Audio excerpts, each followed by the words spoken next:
Lur, geser sedikit yo. Kali ini aku ke perbatasan antara Kabupaten Sukoharjo dan Kabupaten Karanganyar. Di sekitar Gajahan Colomadu, banyak warga yang memelihara burung puyuh sebagai bidang usaha mereka. Makanya, aku sekarang lagi bantuin ngasih makan burung puyuh dulu. Burung puyuh adalah salah satu unggas darat yang memiliki ukuran tubuh menengah. Nggak kecil, tapi nggak juga terlalu besar. Oh iya, kelompok burung yang satu ini sering banget dimanfaatkan telurnya yo. Saya sedang membantu Bapak untuk memanen telur puyuh ini.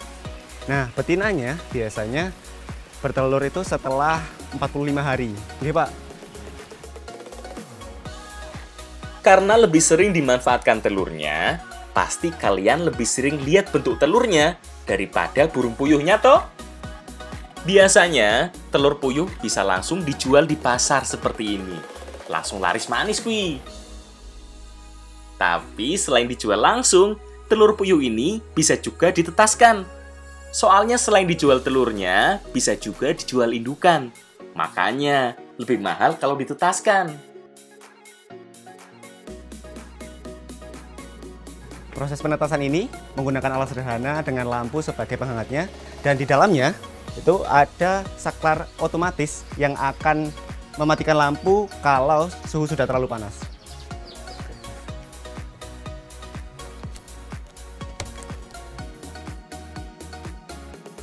Jadi, biarpun alatnya simple, udah cukup membantu proses pemanasan dengan sempurna.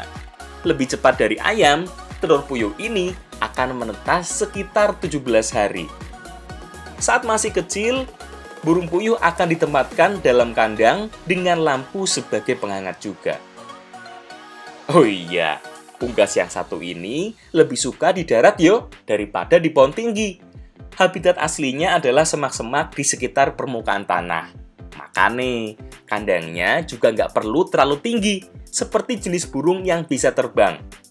Tapi, biarpun nggak bisa terbang tinggi, pergerakannya bisa sangat cepat loh dalam berlari ataupun terbang jarak pendek. Burung puyuh ini berusia sekitar 3 minggu sampai 1 bulan dan baru bisa dipindahkan ke kandang dewasa karena sudah tidak memerlukan lampu untuk penghangat tambahan. Ya, Mas? Betul.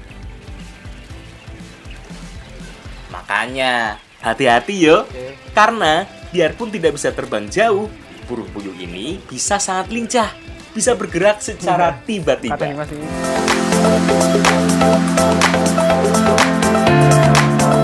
Lur, masak telur puyuh sudah biasa. Sekarang, aku mau masak burung puyuhnya saja. Ayo, daun mengkudu ini udah pada tahu belum? Udah ada yang pernah makan belum? Daun yang biasanya buahnya dimanfaatkan sebagai obat-obatan tradisional ini ternyata bisa juga loh dimanfaatkan jadi makanan. Kalau di masyarakat Betawi, daun mengkudu biasa dimanfaatkan jadi campuran nasi goreng.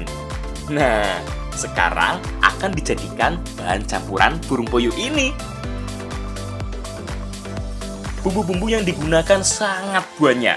Selain bumbu dasar, ada juga bumbu lainnya seperti merica, ketumbar, serai, lengkuas, salam, dan masih banyak yang lainnya. Termasuk air santan dan air kelapanya juga. Ayo, kira-kira mau diolah jadi apa? Kita mau masak makanan khas Soloraya. Tongseng yo. Tapi kalau biasanya tongseng terbuat dari ayam dan kambing, sekarang menggunakan daging burung puyuh sebagai bahan utamanya. Tongseng sebenarnya hampir sama dengan gulai, hanya saja menggunakan kombinasi bumbu yang lebih tajam. Perbedaan lainnya adalah menggunakan tambahan kecap dan tomat sebagai penguat rasanya.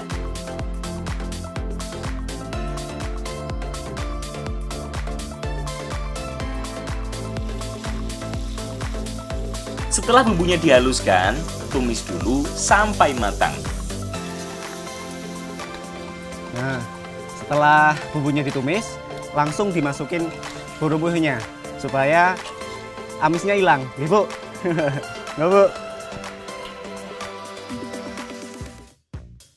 Kalau langsung dimasukkan dagingnya setelah bumbu matang, selain amisnya hilang, bikin rasanya juga jadi lebih gurih. Karena bumbunya jadi jauh lebih meresap. Setelah itu, masukkan santan dan air kelapa. Jangan lupa, masukkan daun mengkudu sebagai pengganti kol yang biasa digunakan sebagai campuran tongseng. Terakhir, baru masukkan tomat dan kecap. Karena selain memiliki cita rasa gurih, tongseng juga dilengkapi dengan cita rasa manis sedikit asam. Kalau mau pedes yo bisa, tinggal tambah cabai yang banyak yo. Duh, ini sih bikin ngiler. Dari tampilannya wae udah enak banget ini. Aku nggak sabar buat nyobain. Nanti tak ceritain wes rasanya gimana.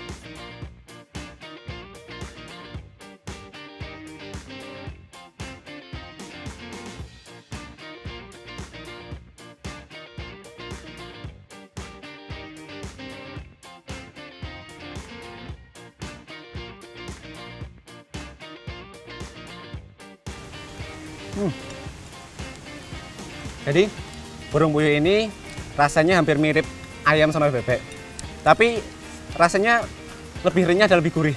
Jadi lebih enak ibu. Wah mantap nih.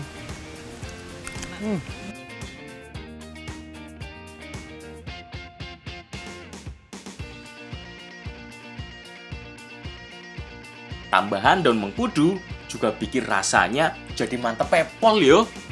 Rasanya jadi lebih berimbang. Manfaatnya juga banyak loh. Kalau kol bisa membuat perut kembung karena kandungan gasnya, daun mengkudu justru kebalikannya, bisa mengobati perut kembung dan masuk angin. Karena alam memberikan